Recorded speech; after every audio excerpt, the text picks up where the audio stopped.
નમસ્કાર મિત્રો, ઘણા લોકોનો એવો પ્રશ્ન હોય છે કે સર પાસપોર્ટ જે છે કોઈ ફરિયાદમાં અમારો ક્રિમિનલ કેસ પેન્ડિંગ પડ્યો છે અને એ કેસની અંદર અમારું જે પાસપોર્ટ છે એ જમા કરવામાં આવેલું છે. તો હવે પાસપોર્ટનું રિન્યુઅલ કરવાનું હોય છે તો રિન્યુઅલ માત્ર 1 વર્ષ માટે કરી આપે છે જે એપ્લિકેશન કર્યા પછી.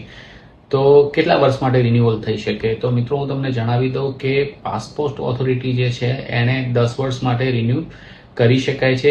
માત્ર ને માત્ર ક્રિમિનલ કેસ પેન્ડિંગ હોય એના આધારે પાસપોર્ટ ઓથોરિટી જે છે એ પાસપોર્ટને રિન્યુ કરવા માટે ડિક્લાઇન ના કરી શકે અથવા તો લેસર યર્સ માટે ના કરી શકે.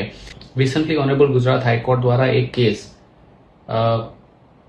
Pravin Kumar Harjivan Das Patel versus union of India special civil application number 10042 of 2025 ની અંદર એવું ક્લિયર કરી દીધું છે કે ભાઈ પાસપોર્ટ ઓથોરિટી છે માત્ર ને માત્ર ક્રિમિનલ કેસ પેન્ડિંગ પડ્યો છે એના કારણે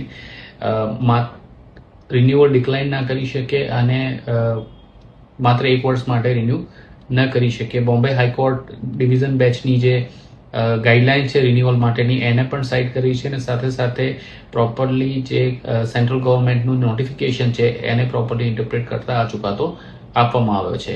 જય હિન્દ, જય ભારત.